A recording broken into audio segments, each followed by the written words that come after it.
Magandang buhay sa ating lahat ng mga nanonood dito sa aking channel. At binabati ko kayo ng magandang umaga, magandang tanghali at magandang gabi. Saan man kayo sa mundo. Ngayon, alam ko ngayon nauuso ang mga charms. Alam nyo yung mga kahit sa jewelries kasi nag-evolve na tayo, no? Pero alam nyo, nung unang panahon pa lang, marami ng mga charms. Alam nyo, mahilig ba kayo magsuot ng mga charms na marami sa atin, no? Confused tayo minsan kasi iniisip natin, ano ba talaga ang magandang charms para sa atin? Kasi ngayon kahit ang mga jewelries ay talagang may mga charms na inaano nila, no? Pinopromote nila para mas gusto natin yung hindi lang siya basta jewelry, kundi meron siyang nagagawang panghatak ng swerte sa ating buhay.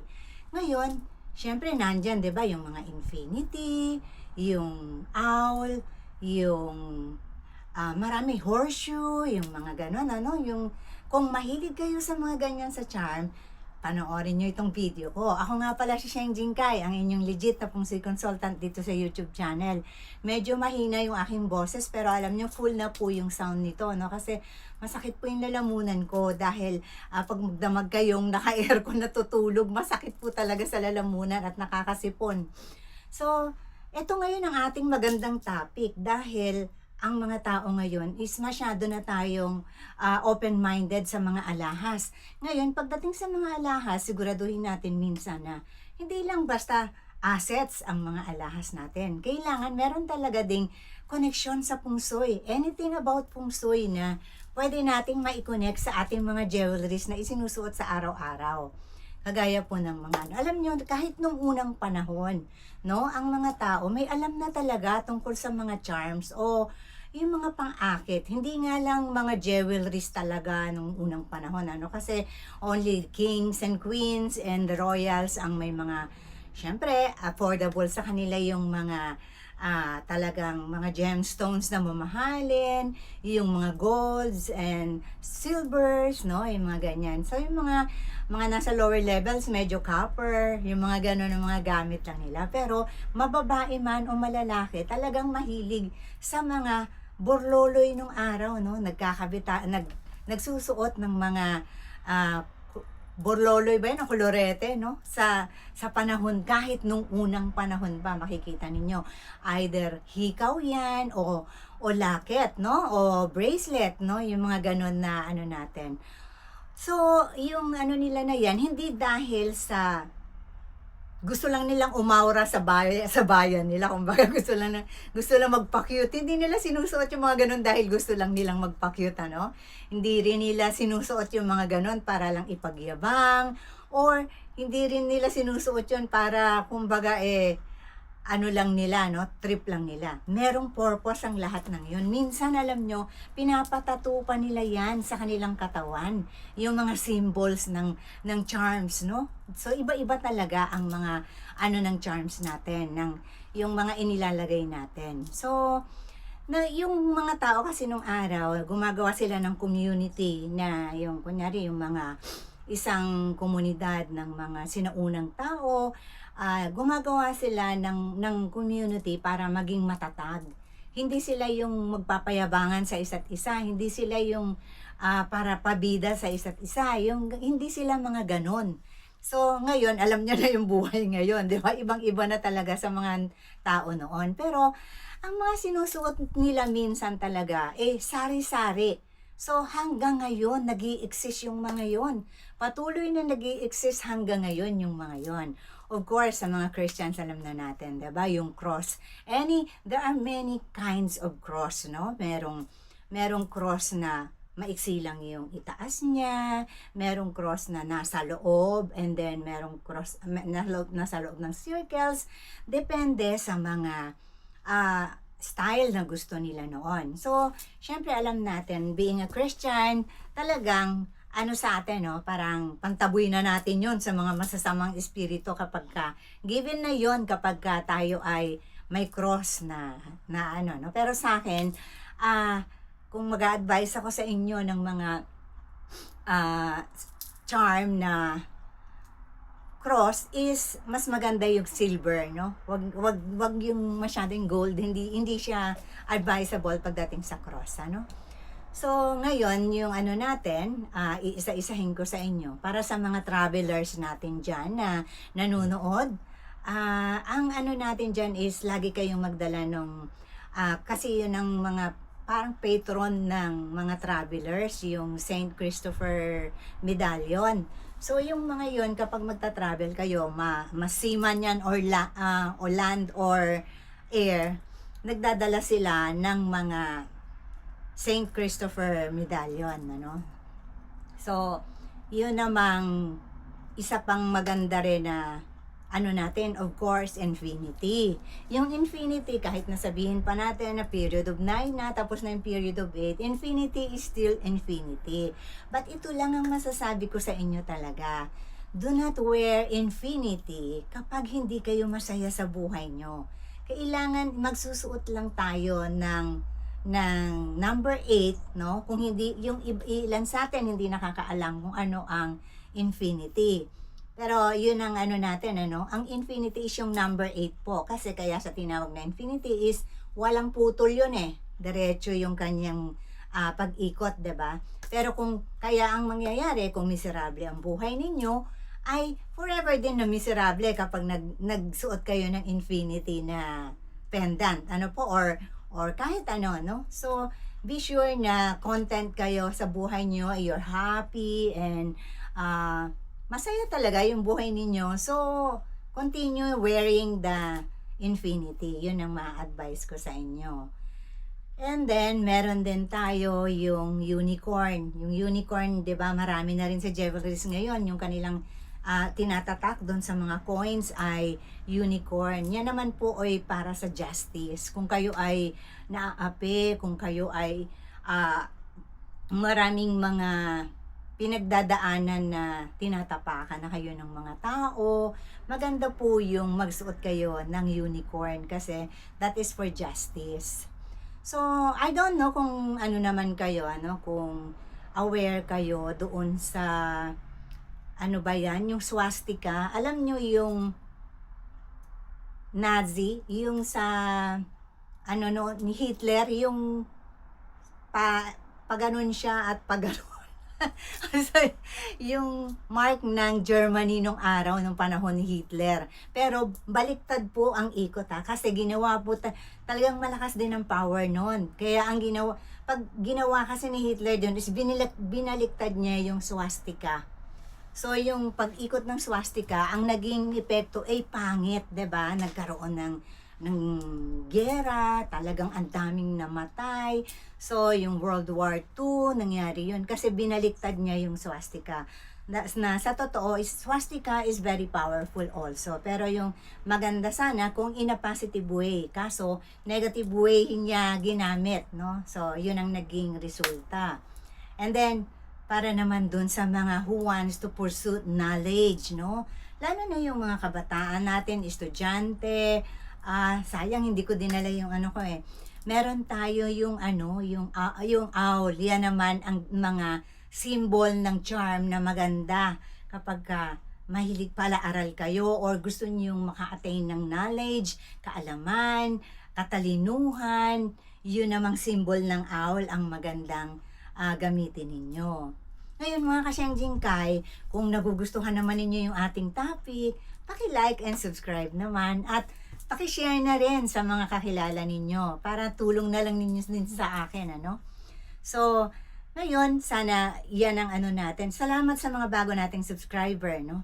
And then, alam mo, ang gustong-gusto ko naman na ano natin, na charm is yung tortoise.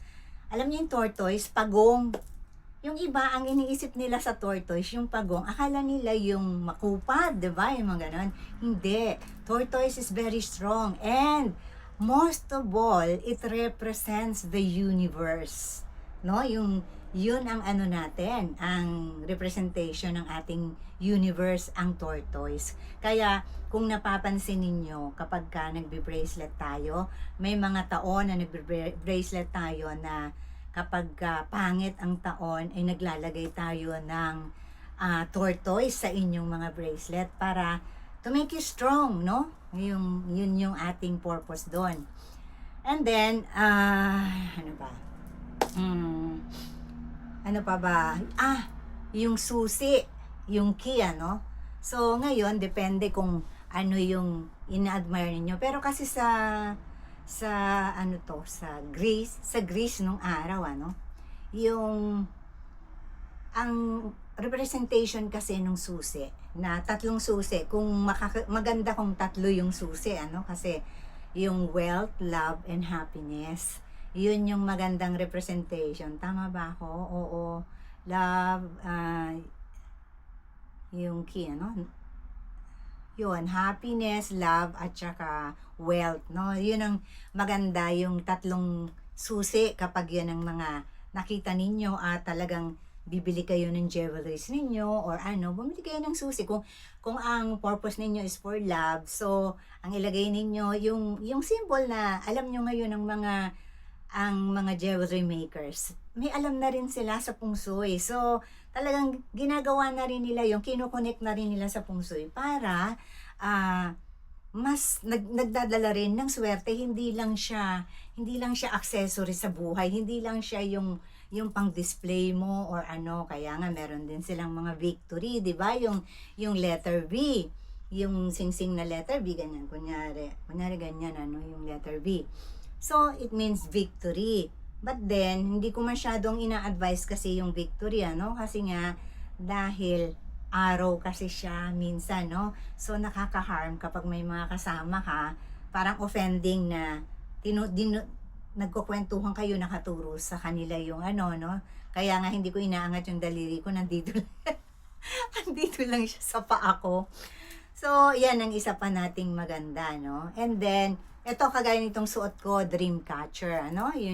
Yung kanyang ano, hindi naman po ako topaz, hindi rin ako tourmaline, hindi rin ako ang aking birthstone, hindi rin ako, ano bang tawag mo dyan, aquamarine, hindi rin ako ganon. Pero hindi ko yun mga birthstone, pero nagustuhan ko kasi siya noon, long time ago in Bethlehem, kasi dream catcher siya, no? So maganda yung kanyang message din. And then yung nuts, yung sabi ko naman sa inyo, yung maganda pag sa mga lovers, yung kung kayo, magpapares kayo ng singsing nyo, kasi alam nyo yung meron tayo yung ano ba yun, yung singsing na half eternity at saka yung eternity, yung ganon. Pag nilagay nyo kasi yung, although you can also wear na lang ng plain na bilog, ano, kasi napakaganda rin naman ang bilog para sa ano, it's parang endless. And then yun namang sinasabi ko sa inyo na masyadong abala yung kapag may mga diamonds tapos gagamitin nyo yung half eternity. Kung pwede ka, no, naguhugas ka ng plato, suot-suot mo yung mga diamonds. Parang ang sarap din naman sa pakiramdam yung gano'n, ano. Pero magagasgas siya agad, no, yung mga gano'n na, ano, kung wala kayo talagang gagawin sa bahay. Alam nyo, kahit wala kayong gagawin, minsan talaga nasasabit, yung mga gano'n, no, hindi rin advisable. Pero maganda yung meaning niya. Kaya sinasabi ko sa inyo yung nuts. Diba yung sabi ko sa inyo yung nuts, yung nakaganon, yung pinagdikit-dikit siya, pinagbind, yung dalawa na pinagbind na ganon. Yun ang magaganda sa mga lovers, kung gusto nyo naman yun, ha, sa mga weddings. Hi Edith, yung aking friend dyan, ano siya yung nung ikinasal ang anak niya, tinanong niya kasi sa akin, nag-consult siya kung anong magandang singsing para doon sa anak niya, tsaka sa mapapangasawa. So, in-advise ko na mas maganda kesa doon sa plain na wedding ring is yung nagbaband, nagtutwist. Alam niyo yung palipit? Yung tinapay na palipit, yun, ganun yung magandang singsing. Kasi pinagsamang dalawang tao yon, no? So, maganda rin yung ganong symbol. Tapos, meron tayo yung, alam niyo yung ladybug? Hindi ko kasi alam yan sa Tagalog, kung ano yan. Insekto siya, insekto. Ladybug, hanapin nyo na lang, ha, kasi hindi ko alam yung pangalan ng mga insekto bilog yan siya yung pabilog na ano bang tawag mo dyan, yung maganda kasi siya talaga para sa, ang symbol niya is para sa yung source ng financial good fortune ninyo, no? Kapag ladybug yung kanyang symbol. Pero wag nating kalimutan yung mga amulets natin, because yung mga amulets natin na may engraved talaga ng mga mantra for protections ninyo and enhancer, that was also ancient sa mga makalumang panahon pa rin yun, na talagang they are proven na nagpo-protect sa inyo at nag-enhance, no? So, ah meron pa yung lion. Yun sa Greece naman, ang lion naman ay nagre-represent ng ano yan, strength and victory. Strength and victory, ano, yung kasi 'di ba yung mga nung unang panahon, mga gera-gera, yung bravery, isa rin siyang simbolo ng bravery, yung kapag meron kayong lion. Ang hindi ko talaga nagustuhan sa mga jewelries na uso ngayon, ano, like yung Cartier. Yung Cartier kasi, naglabas sila ng leopard.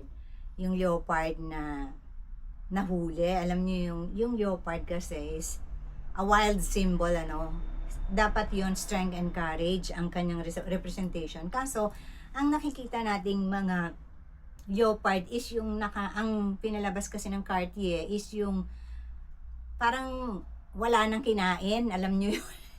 Yung hinang-hina na leopard na nakalupaypay na, parang patay na, ganun, ano. So, I'm sorry about Cartier, ha? Ano lang, sa akin yung mga, ano, yung mga jewelries lang na inilalabas minsan, ano, magkaroon din tayo ng yung ating, ay, bakit ganito yung itsura? Not because, ano siya, signature, ang jewelry niya is, ibig sabihin, branded, ano.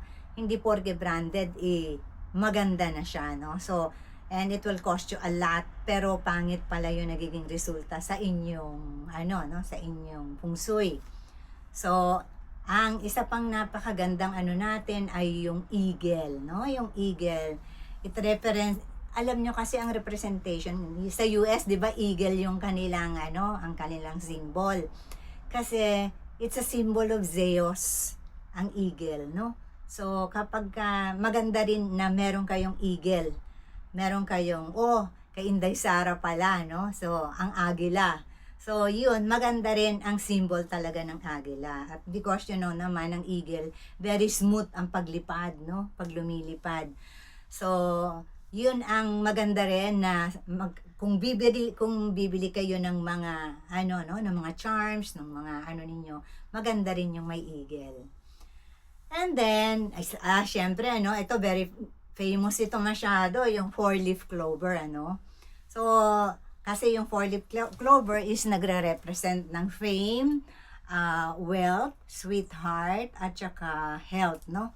Yung, kaya apat ang dahon, 'di ba? Yun yung representation ng 4-leaf clover. Pero, very often kayo makakakita talaga ng 4-leaf clover. Sometimes, nag-i-illusion tayo na yung 3 petals na yun, yung 3 clovers, parang nagmumukha lang siyang 4, pero talagang once in a blue moon lang kayo makakakita ng 4-leaf clover na yan. And the story of 4-leaf clover kasi is connected with Napoleon Bonaparte. Kasi during that time ng war, Napoleon War, si kilala niyo po yung ano emperor ng ano no ng France, si Napoleon Bonaparte. Nung dapat mamamatay siya, maa-assassinate siya, no, tatamaan siya ng bala, kaso may nakita siyang 4-leaf clover at yumuko siya. So that was the beginning ng story na lucky ang 4-leaf clover, kasi na-save yung buhay ni Napoleon Bonaparte because yumuko siya at kinuha niya yung dahon. So, yun ang story ng 4-leaf clover natin. And then, syempre, ang walang kamatayang heart, di ba? Syempre, if you want people to love you, or if you aspire for love, and true love, and happy love life, ganon, syempre, maganda pa rin na may suot kayo ng heart na mga charms, no? Yung inyong, kahit na ano pa yan, no? Basta may heart kayo na kwintas, yung maganda siya sa ano no sa para sa pag-ibig. Siyempre, given yon. Tapos, love kayo din ng mga tao pag meron kayong suot na gano'n, no? Kaya minsan, pag nagbibigay tayo ng heart na kwintas, it means we love that person so much. Kaya natin binigyan ng heart na kwintas. Ano, pendant, no? So, yon, isa pang maganda yan. And then, dito sa Japan at saka sa China, napakaganda nung phoenix. Alam niyo yung simbolo ng phoenix. From nothing, mabubuhay ka ulit. Kumbaga, you will rise again. Kasi 'di ba may mga pagkakataon na bumabagsak tayo. May mga nagkakaroon tayo ng mga pinagdadaanan na sobra talaga, na sobrang pagbagsak ang pakiramdam natin, very down tayo. But then, if you have the phoenix, kumbaga, you will rise again from that ashes. So, hindi yan para dun sa mga parang mawawala ng pag-asa sa buhay, kailangan natin ng phoenix. Even though, hindi yan mga jewelries, so kailangan ninyo ng representation ng phoenix para you will rise again from ashes, no? So, yan. Huwag kayong mawawala ng pag-asa. Lahat ng mga tao, may mga grabing napapagdaanan na hindi ka in control, no? Dahil, kumbaga, kahit na anong gusto mong pagprotekta sa mga bagay na gusto mo, but then, hindi lang ikaw ang connection sa lack ng mga bagay na pinagdadaanan mo. Kaya nga, may nag-agree nga sa akin na kahit nakapungsoy tayo, kung ang iba, ang palibot natin ay hindi na-applyan ng tamang fungsoy, ay nagkakaroon talaga ng mga ganong tadhana. But then, the best thing is, as long as you are safe dahil sa iyong mga protections at iyong mga enhancers, that's good, no? Don't lose hope. Kasi, kasama yan sa buhay natin. You will never know happiness kung hindi ka nakaranas ng sadness. Hindi mo talaga yan mararamdaman kung hindi ka, paano mong nalaman na may happiness kung hindi ka nakaramdam ng sadness, di ba? Paano mong nararamdaman ng success kung hindi ka nakakaranas ng failure? So, doon yan sa yin and yang balance ng ating feng shui, no? Energy.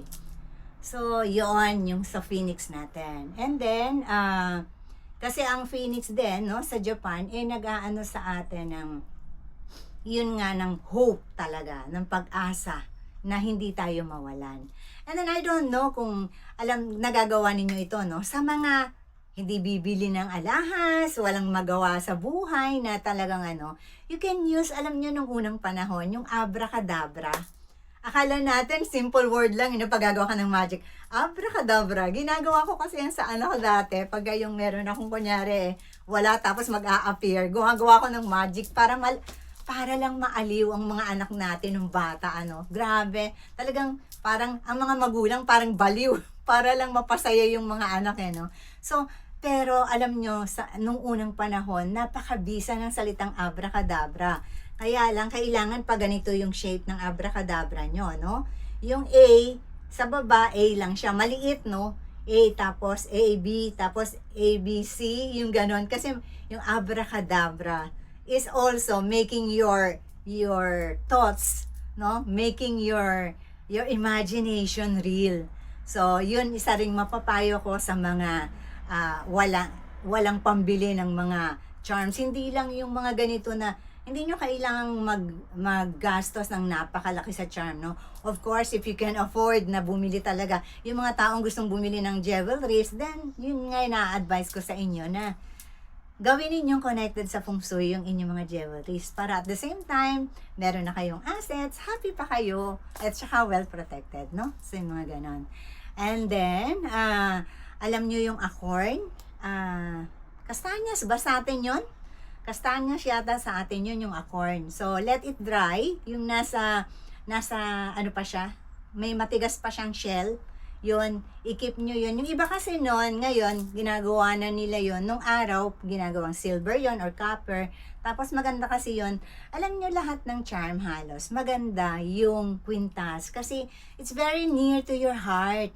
No? Yung mga symbol, it's near to your heart. So, your heart's desires on it. No? Yung malapit siya sa heart mo. So, nararamdaman, nagkakaroon ng connection sa heart ninyo yung mga charms ninyo. So, maganda siya pag magcha-charm kayo is hindi yung mga bracelet, hindi yung mga ano ng, kundi yung, kunyari, 'di ba may mga charms silang binibenta na mga gold, na may mga lawit-lawit, na kung ano-ano. Mas maganda na kung bibili rin lang kayo ng jewelries, make it as a necklace kasi it's near to your heart, no? Heart.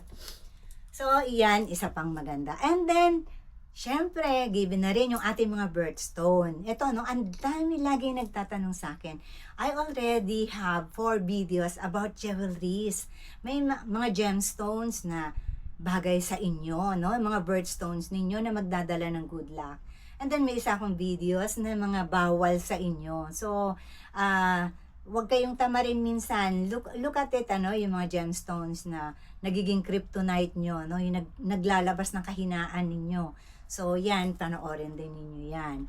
And then, nauuso na rin yung mga angels, no? Yung mga angels kasi they are bringer of good things, ang mga angels. So, maganda rin na kung mamimili kayo ng charm, ay maganda na may angel kasi may magdadala sa inyo ng mga magagandang bagay, kumbaga messenger. Kasi yung mga angels are messengers of God, no? So, ang susunod natin dyan ay ang anchor. Alam nyo yung anchor, diba? Yung sa mga, maganda kasi itong anchor, alam nyo yung in control kayo sa buhay ninyo. Kapag may anchor kayo, yung lalo na yung mga masyadong madaling ma-exhaust or ang trabaho is sobrang rigid or sobrang tiring, exhausting. Magandang may anchor kayo kasi alam nyo when to stop. And then meron kayong kumbaga maganda rin ito sa mga seafarer, no? Yung mga seaman natin, seawoman natin, maganda rin na meron kayong yung ano ng anklet, ano ba yun? Sorry.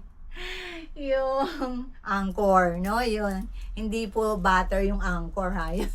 Yung pangsabit ng yung parang pangkawit, no? So, yun, maganda rin yun. Maganda sa rin yun. Nagbibigay din ng faith, hope, and charity, no? So, mga ganon na nagsisimbol din siya ng faith, hope, and charity.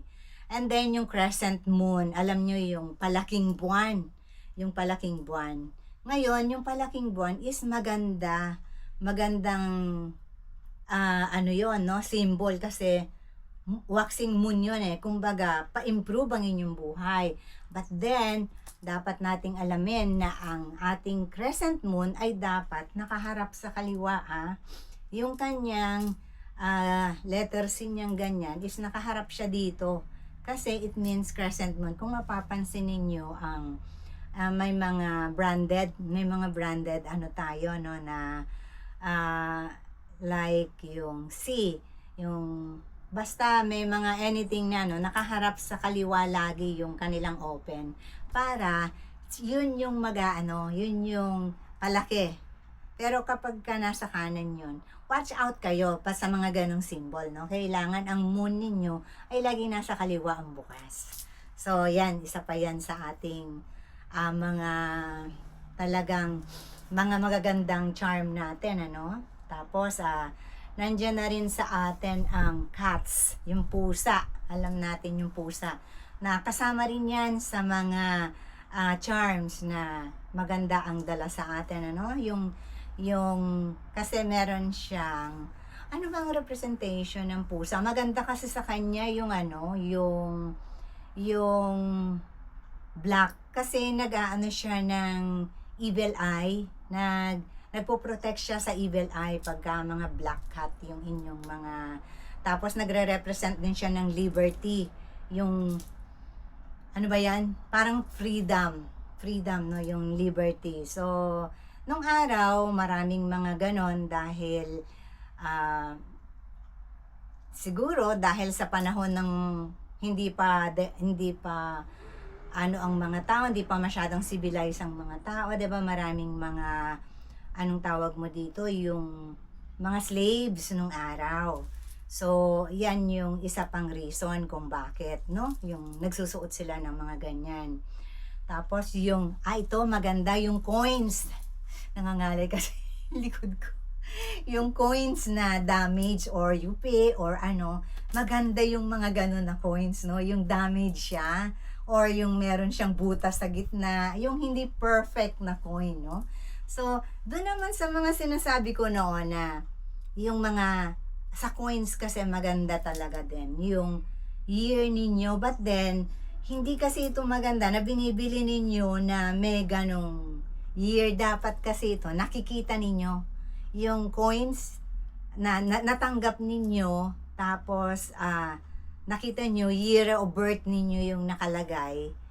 Maganda siyang i-keep talaga for life yon, no? Maganda yung ano, meaning din ng coins na yan.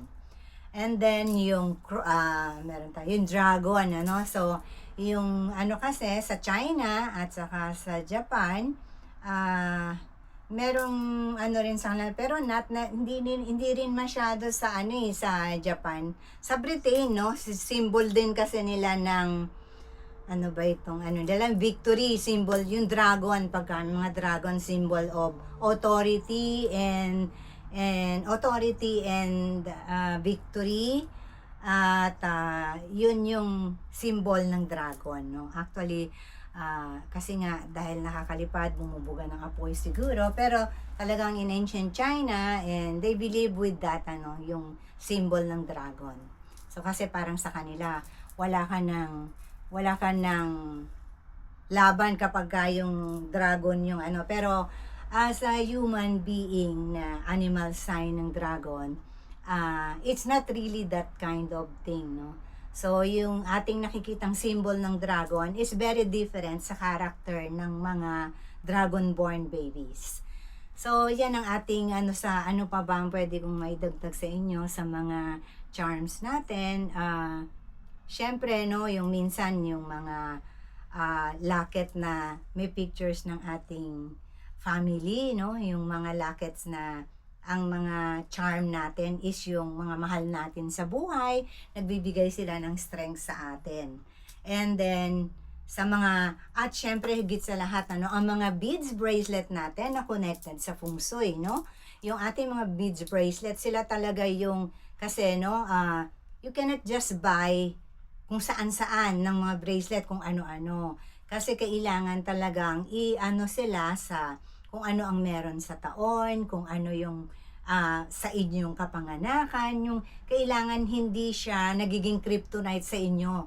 Kailangan sila yung nag-e-enhance talaga sa inyo, no? So, yung mga ganyang mga bracelet is malaki ang nagagawa sa atin, at saka ang mga amulets natin with mantras. Kasi yan talaga mga naka-engrave na parang mga prayers sila, no? They are prayers na naka-engrave sa inyong daladala. So, yan ang mga dapat nating pakatandaan. Sa susunod, marami pa rin akong maisi-share sa inyo sa susunod na video. But for now, ano, kasi talagang medyo, alam nyo na, pabata na kasi ko.